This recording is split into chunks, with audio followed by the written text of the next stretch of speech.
கர்த்தருடைய பரிசுத்த நாமம் நம் மத்தியிலே மகிமைப்படுவதாக. ஹோப் டிவி நேயர்கள் உங்கள் அனைவரையும் ஆண்டவராகிய இயேசு கிறிஸ்துவ நாமத்தினாலே அன்போடு வாழ்த்துகிறேன்.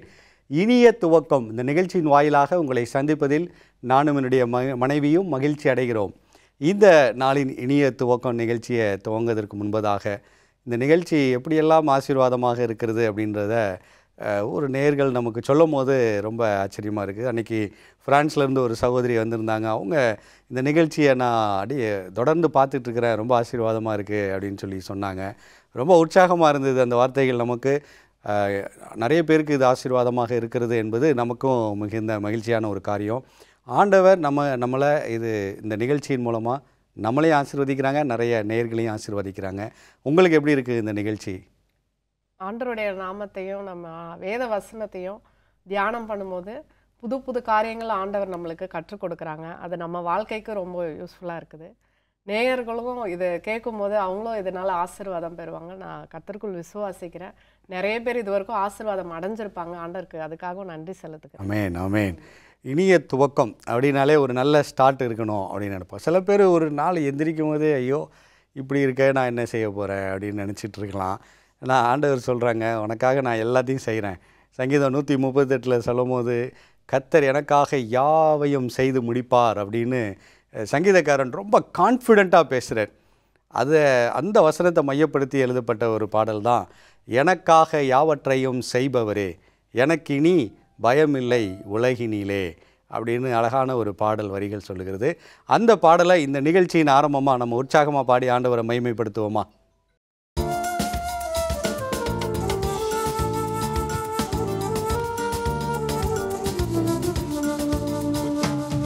பஞ்சத்தில் எலியாவுக்கு அப்பங்கொடுத்தார், பஞ்சமின்றி எலியாவை ஆசீர்வதித்தார். பஞ்சம் தீரு மட்டும் அந்த விதவை வீட்டில் அந்த பானையில் எண்ணெயும் மாவும் குறையவில்லை, அந்த பானையில் எண்ணெயும் மாவும் குறையவில்லை. எனக்காக யாவற்றையும் செய்பவரே எனக்கினி பயமில்லை உலகினிலே. எனக்காக யாவற்றையும் செய்வதினால் நான் ரட்சிப்பின் பாத்திரம் ஏந்தி தொழுதிடுவேன், நான் ரட்சிப்பின் பாத்திரம் ஏந்தி தொழுதிடுவேன்.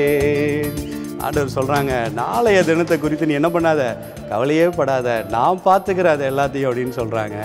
சில பேர் அது என்ன செய்வோம் இது என்ன செய்வோன்னு கவலைப்படுறாங்க. அவங்களுக்காக ஆண்டவர் சொன்ன வார்த்தை தான், நாளைய தினத்தை குறித்து கவலை வேண்டாம், நாதனேசு இருக்கிறார் அஞ்சவே வேண்டாம். நாளும் தன் தினத்துக்காக கவலைப்படும், அந்த நாளுக்கு அதினதின் பாடு போதுன்ற வார்த்தையை உணர்ந்து நம்ம பாடுவோமா?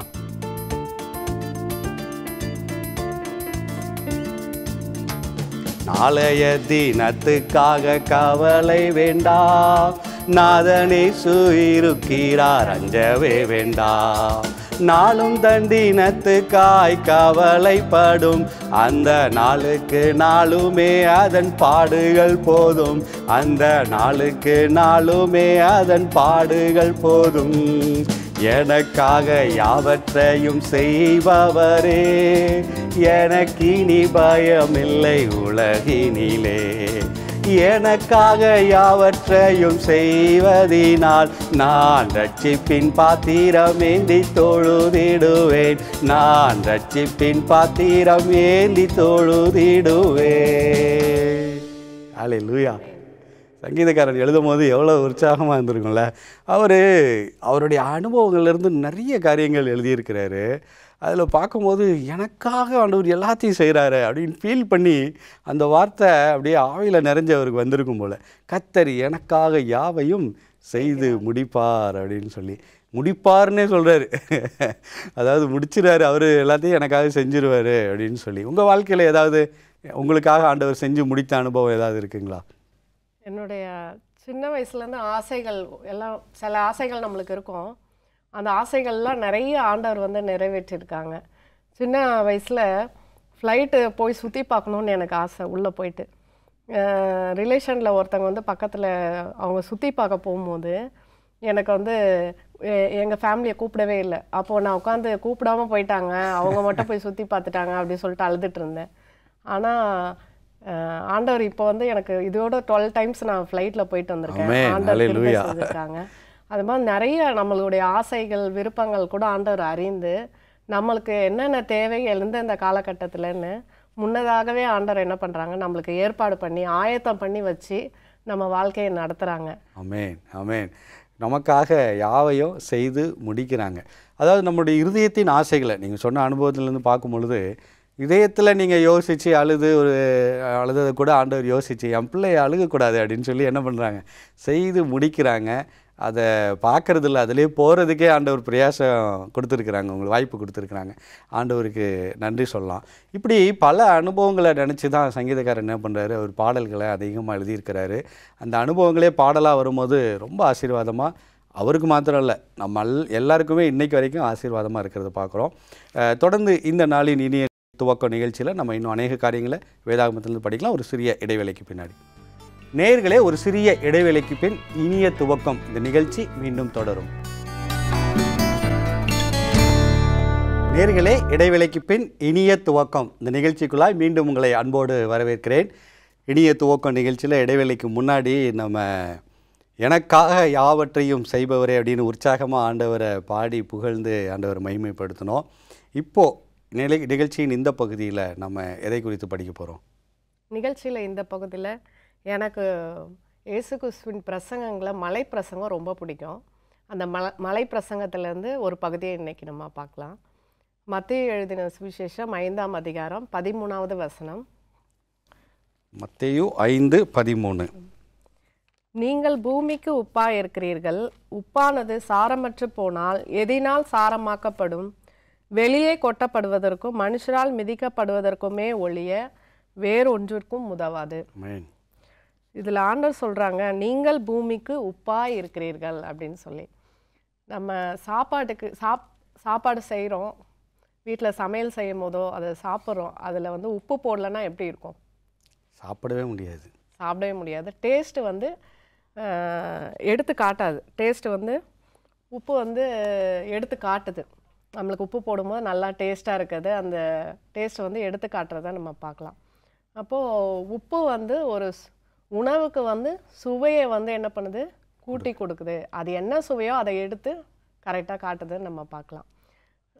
ஆண்டவர் சொல்கிறாங்க, நீங்கள் பூமிக்கு உப்பாய் இருக்கிறீர்கள் அப்படின்னா நீங்கள் பூமிக்கு ஒரு டேஸ்ட்டாக இருக்கிறீங்க. ஆமென் ஆமென். டேஸ்ட்டு கொடுக்குறீங்க, இந்த பூமிக்கு டேஸ்ட்டு கொடுக்குறதே நீங்கள் தான்ப்பா அப்படின்றாங்க. அப்போது நம்ம டேஸ்ட்டு கொடுக்குறவங்களா இருக்கிறோமா? ஆண்டவருடைய பிள்ளைங்க யோசித்து பார்க்கணும்.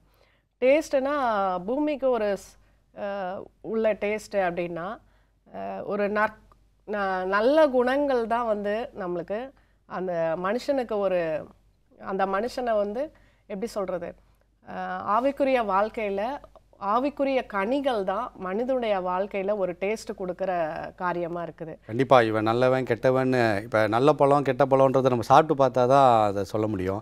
அதே போல் நல்லவன் கெட்டவன்னா அந்த டேஸ்ட் அவங்களோட குணங்கள் தான் அதை வெளிப்படுத்துகிறது. அவங்களுக்கு அதான் அத்தி மரத்தில் போய் நம்ம வந்து என்ன பண்ணுறது, கசப்பான கனியை வந்து நம்ம பறிக்க முடியாது. அத்தி மரம் அதனுடைய கனிகளை கொடுக்கும், சுவையான மரம் சுவையான கனிகளை தான் கொடுக்கும். அதே மாதிரி ஆண்டவர் வந்து என்ன சொல்கிறாங்க, நீங்கள் பூமிக்கு உப்பாக இருக்கிறீங்க, நீங்கள் இந்த பூமிக்கு டேஸ்ட்டாக இருக்கிறீங்க. நீங்கள் என்ன டேஸ்ட்டு கொடுக்க போகிறீங்க, அந்த டேஸ்ட்டு வந்து இந்த பூமிக்கே ஆசீர்வாதமாக இருக்கும் அப்படின்னு சொல்லிட்டு ஆண்டவர் சொல்கிறாங்க. அடுத்ததாக பார்க்கும்போது, உப்பானது சாரமற்று போனால் எதினால் சாரமாக்கப்படும்? வெளியே கொட்டப்படுறதுக்கு தான் அது யூஸ் ஆகும். அந்த உப்பில் வந்து ஒரு டேஸ்ட் இல்லைன்னா அது யூஸே கிடையாது இந்த பூமிக்கு அப்படின்னு சொல்கிறாங்க. நம்மக்கிட்ட ஆவியின் கனிகள் ஆகிய அந்த உப்பு, அந்த டேஸ்ட் இல்லைன்னு வச்சுக்கோங்களேன், கிறிஸ்தவங்களாகிய நமக்கு அந்த டேஸ்ட் இல்லைன்னா நம்ம ஒன்றத்துக்கும் யூஸ் இல்லாதவங்க. அப்படிதான் ஆண்டவர் வந்து இந்த வசனத்தில் சொல்லியிருக்காங்க. கலாத்தியர் 5:22 நம்ம வாசிக்கும் போது ஆவிக்குரிய கனிகளை நம்ம வாசிக்கலாம். கலாத்தியர் 5:21-22 ஆவியின் கனியோ அன்பு, சந்தோஷம், சமாதானம், நீடிய பொறுமை, தயவு, நற்குணம், விசுவாசம், சாந்தம், இச்சையடக்கம், இப்படிப்பட்டவைகளுக்கு விரோதமான பிரமாணம் ஒன்றும் இல்லை. ஆண்டவர் வந்து இந்த ஆவிக்குரிய கனிகளை வந்து நம்ம வாழ்க்கையில் என்ன பண்ணுறாங்க, கொடுக்குறாங்க. அப்போது இந்த கனிகளை ஆண்டவர் வந்து கிறிஸ்தவ வாழ்க்கையில் எதிர்பார்க்குறாங்க. அதுதான் ஒரு டேஸ்ட்டு கொடுக்கக்கூடியது. கிறிஸ்தவனுக்கு ஒரு டேஸ்ட்டு கொடுக்குறதுன்னா ஆண்டவருடைய கேரக்டர் தான். இயேசு கிறிஸ்து என்ன குணநலன்கள் இருந்தாங்களோ அதே குணநலன்கள் நம்மக்கிட்ட இருக்கணும்னு சொல்லிட்டு ஆண்டவர் என்ன பண்ணுறாங்க, எதிர்பார்க்குறாங்க. அந்த குணநலன்களை வைத்து இப்போ நான் அன்பாக இருக்கிறேன் எப்படி தெரியும்? அதை செயல்முறையில் நம்ம காட்டினா தான் தெரியும். நம்ம விசுவாசமாக இருக்கிறோன்னா அது கிரியை இருந்தால் தான் தெரியும். சமாதானமாக இருக்கிறோன்னா மற்றவங்கள நம்ம சமாதானப்படுத்துறதுல தான் நம்மளுக்கு தெரியும். சாந்தமாக இருக்கிறோன்னா நம்ம ஒரு விஷயத்தில் கோவப்படாமல் இருந்தால் தான் தெரியும். அதே மாதிரி ஆவிக்குரிய கனிகள் நம்ம எந்த அளவுக்கு கிறிஸ்தவ வாழ்க்கையில் நம்ம செயல்படுத்துகிறோமோ அந்த அளவுக்கு நம்ம வந்து சாட்சியான ஜீவியம் இந்த உலகத்தில் வாழ முடியும். அப்பொழுது நம்ம உலகத்துக்கு என்ன பண்ணலாம், டேஸ்டாக உப்பாக இருக்கலாம். அதுதான் அந்த வசனம் சொல்லப்பட்டிருக்குது, நீங்கள் பூமிக்கு உப்பாக இருக்கிறீர்கள். உப்பானது சாரமற்று போனால் எதினால் சாரமாக்கப்படும். அது வெளியே தான் கொட்டுவாங்க, அதுக்கு ஒரு டேஸ்ட் இல்லைன்னா யூஸே கிடையாது. இன்னொரு இடத்துல மார்க் 9:50 நீங்கள் வாசிங்க. மார்க் 9:50, உப்பு நல்லது தான், உப்பு சாரமற்று போனால் அதற்கு எதினாலே சாரம் உண்டாக்குவீர்கள். உங்களுக்குள்ளே உப்புடையவர்களாயிருங்கள், ஒருவரோடு ஒருவர் சமாதானம் உள்ளவர்களாயும் இருங்கள் என்றார். மார்க்கில் ஆண்டவர் அழகாக சொல்கிறாங்க, உங்களுக்குள்ளே உப்புள்ளவர்களாக இருங்கள், ஒருவருக்கொருவர். அந்த கேரக்டரை தான் ஆண்டவர் அந்த இடத்துல என்ன பண்ணுறாங்க, அந்த ஆவிக்குரிய குணங்களை ஆண்டவர் வந்து சொல்கிறாங்க. உங்களுக்குள்ளே சமாதானமாக இருங்கள். அப்போது நம்ம சமாதானமாக, நம்ம கிறிஸ்தவர்கள் நம்ம எல்லாருமே ஆண்டவருடைய பிள்ளைங்க எல்லாருமே நம்ம சமாதானமாக இருக்கிறோமா, ஒருத்தருக்கு ஒருத்தர் ஒரு ஒற்றுமையாக இருக்கிறோமா அப்படின்னு நம்ம யோசித்து பார்க்கணும். யோவான் எழுதின சுவிசேஷம் 17ஆம் அதிகாரத்தில் ஆண்டவர் ஜெபம் பண்ணும்போது சொல்கிறாங்க, பிதாவே நான் உம்மில் இருக்கிறதும் நீர் என்னில் இருக்கிறதும் நம்ம எல்லாரும் இவங்க சீஷர்களும் நான் ஆண்டவர் அறிந்த பிள்ளைங்களும் ஒன்றாக இருக்கும், நான் வந்து வேண்டிக் கொள்கிறேன் அப்படின்னு சொல்லிட்டு வேண்டிக் கொள்கிறாங்க. ஒருமனைப்பாட்டில் இவர்கள் தேறினவர்களாக இருக்கும்படிக்கு நான் வேண்டிக் கொள்கிறேன்னு ஆண்டவர் ஒரு விண்ணப்பத்தை வைக்கிறத பார்க்கலாம். அப்போது நம்ம சமாதானமாக இருக்கணும்ன்ட்டு ஆண்டவர் வந்து ஆசைப்படுறாங்க. அப்பொழுது தான் ஆண்டவருடைய சுவிசேஷம் என்ன பண்ணும், பூமியின் கடைசி பரியந்தம் நீங்கள் எனக்கு என்ன பண்ணுறீங்க, சாட்சிகளாக இருப்பீங்கன்னு. இப்போ நம்மளுக்குள்ள ஒற்றுமை இல்லை, சமாதானம் இல்லைன்னா ஆண்டவருடைய சுவிசேஷத்தை எப்படி நம்ம வந்து உப்பாக இருந்து சொல்ல முடியாது. அதனால தான் ஆண்டவர் இந்த இடத்துல சமாதானத்தை சொல்கிறத பார்க்கலாம். நீங்கள் உப்பாக இருங்க, சமாதானமாக இருங்க அப்படின்னு சொல்கிறாங்க. அப்போது நம்ம உப்பாக இருக்கணும்னா ஆண்டவருடைய குணநலன்களை நம்ம என்ன பண்ணோம், இந்த உலகத்துக்கு வெளிப்படுத்துகிறவங்களாக இருக்கணும். இந்த நம்ம ஆண்டவர் மரித்து உயிர் தெழுந்ததுக்கப்புறம் நிறைய பேர் ரத்த சாட்சியாக மரித்தாங்க. அதில் முக்கியமாக பார்த்தீங்கன்னா ஆண்டவருடைய சீஷனாகிய யோவான், அவங்க வந்து எப்போவுமே அன்பாக இருப்பாங்களாம், அன்பாக பேசுவாங்களாம். ஏசு கிறிஸ்து மார்பிளையே சாய்ந்து ஏசு கிறிஸ்துவோட அன்பாக இருந்தவங்க. அந்த அன்பின் குணநலன்கள் ஏசு கிறிஸ்துக்கிட்ட இருந்த மாதிரியே அந்த அன்பு வந்து அவங்கக்கிட்ட இருந்துச்சு. அவங்க மூலமாக ஒரு பெரிய ஒரு கொலை குற்றவாளி ஒருத்தர் ரசிக்கப்பட்டாராம். அவர் வந்து திரும்பவும் அவர் பின்மாற்றத்தில் போயிட்டு, ஏன்னா யோவானை வந்து ஒரு தண்டனைக்கு அவங்களுக்கு உள்ள சிறைச்சாலையில் போட்டதுக்கப்புறம் அவங்க திரும்ப வரும்போது பின்மாற்றத்தில் போயிட்டாங்களாம். ஆனாலும் அவங்க போய் திரும்ப அவங்கக்கிட்ட போய், மகனே நான் உன்னை நேசிக்கிறேன், உன்னை ஆண்டவரும் நேசிக்கிறாங்க, நீ எப்படி இருக்க மகனே அப்படின்னு சொல்லிட்டு, நான் உன்னை நேசிக்கிறேன் அப்படின்னு சொல்லி அவங்கள கையை போட்டு அவங்கள அன்பாக அவங்களுக்கு சுவிசேஷம் அறிவித்து அவங்கள வந்து திரும்ப அவங்க ஆண்டவருக்குள்ளே வந்து நல்லா ஊழியம் செஞ்சாங்களாம் அந்த சகோதரன். எவ்வளோ பெரிய சாட்சி இல்லை. உப்பை போல் அவங்க ஒரு டேஸ்ட்டு கொடுத்ததுனால இப்படிப்பட்ட சாட்சிகளை கேட்க முடிகிறது. தொடர்ந்து நாம் அநேக கருத்துக்களை படிக்கலாம் ஒரு சிறிய இடைவேளைக்கு பின்னாடி. நேயர்களே, ஒரு சிறிய இடைவேளைக்கு பின் இனிய துவக்கம் இந்த நிகழ்ச்சி மீண்டும் தொடரும். நேயர்களே, இடைவேளைக்கு பின் இனிய துவக்கம் இந்த நிகழ்ச்சிக்குள்ளாய் மீண்டும் உங்களை அன்போடு வரவேற்கிறேன். இனிய துவக்கம் நிகழ்ச்சியில் இடைவேளைக்கு முன்னாடி மலை பிரசங்கத்தில் ஒரு பகுதியான நீங்கள் பூமிக்கு உப்பாக இருக்கிறீர்கள் அப்படின்ற தலைப்பில் நம்ம தியானித்து கொண்டு வந்தோம். தொடர்ந்து உங்களுடைய கருத்துக்களை சொல்லுங்கள். யோவானை பற்றி சொல்லிட்டு இருந்தீங்க.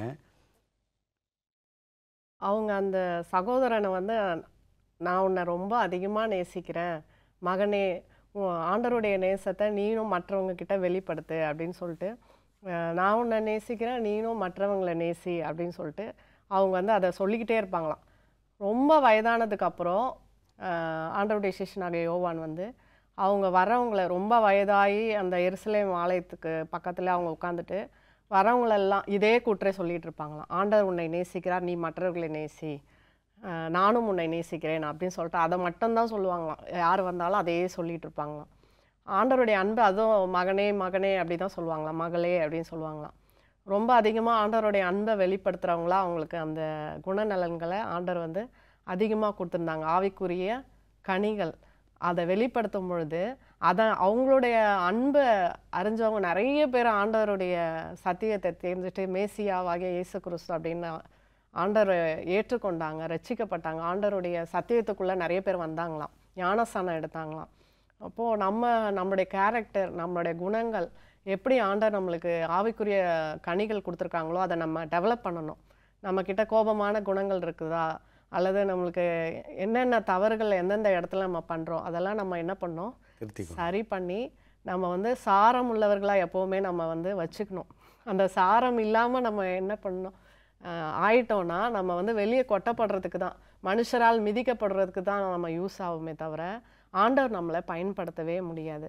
எப்படி ஒரு சாப்பாட்டில் உப்பு போடும்பொழுது அது எல்லாத்தோட கலந்து அதோடைய சுவையை கொடுக்குதோ, அதே மாதிரி தான் நம்ம இந்த பூமியில் அங்கங்கே கலந்து ஒவ்வொரு சபைகள் எல்லாரும் சேர்ந்து ஒவ்வொரு இடத்துல ஒவ்வொருத்தரை, இப்போ நீங்கள் வந்து நம்ம வந்து எங்கே இருக்கோம், திருமலிசையில் இருக்கோம். அதே மாதிரி ஒவ்வொரு கிறிஸ்தவர்களும் ஒவ்வொரு இடத்துல ஒவ்வொரு பிளேஸில் ஆண்டவர் இந்த உலகத்தில் வச்சுருக்காங்க.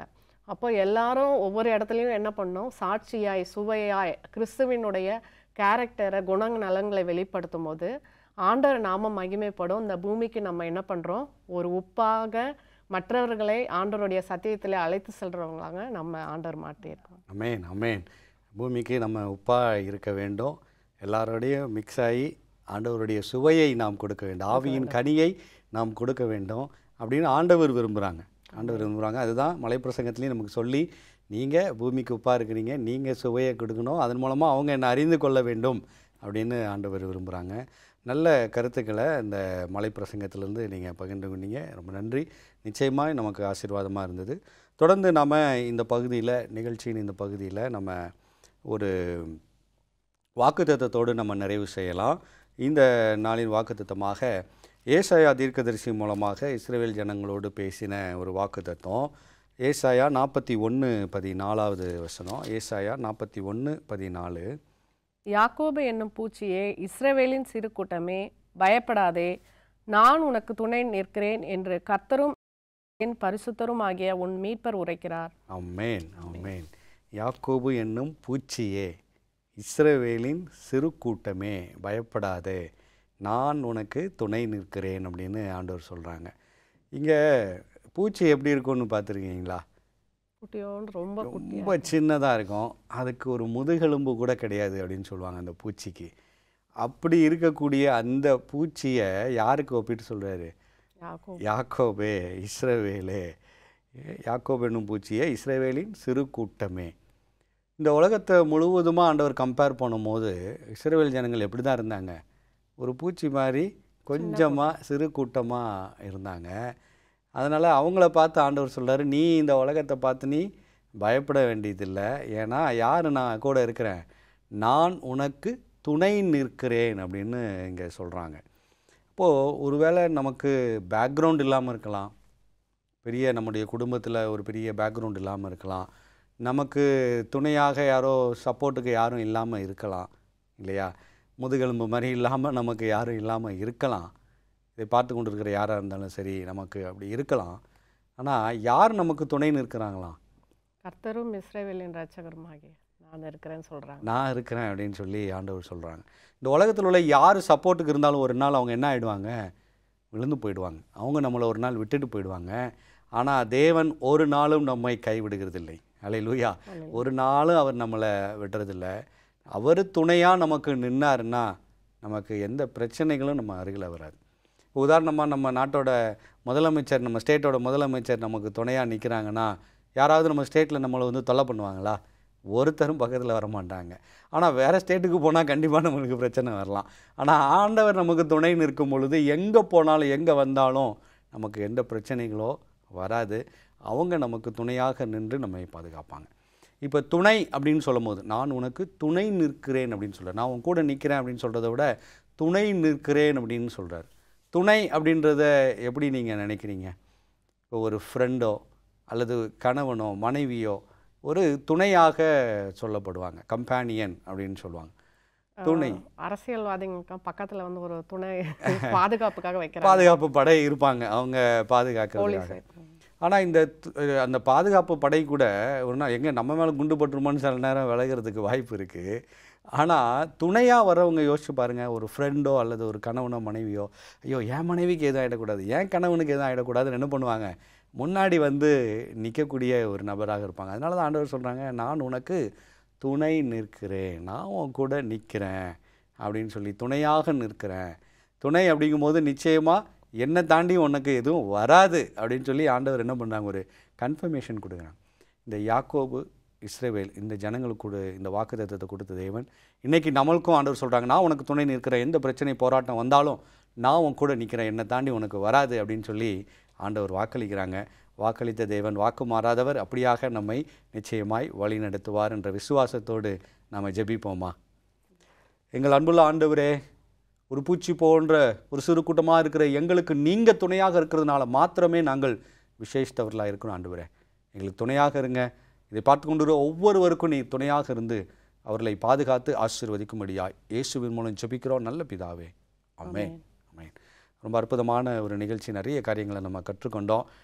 கர்த்தர் நம்மோடு கூட இருந்து நம்மோடு பேசினதுக்காக நம்ம ஆண்டவருக்கு நன்றி செலுத்துவோம். நேயர்களுக்கும் இது ஆசீர்வாதமாக இருந்திருக்கும் நான் நம்புகிறேன். நேயர்களே, இந்த நாளின் நிகழ்ச்சி உங்களுக்கு ஆசீர்வாதமாக இருந்திருக்கும் என்று கர்த்தருக்குள் நம்புகிறோம். மீண்டும் மற்றொரு நிகழ்ச்சியில் உங்களை சந்திக்கிறோம். அதுவரை தேவன் உங்களை ஆசீர்வதிப்பாராக. ஆமென்.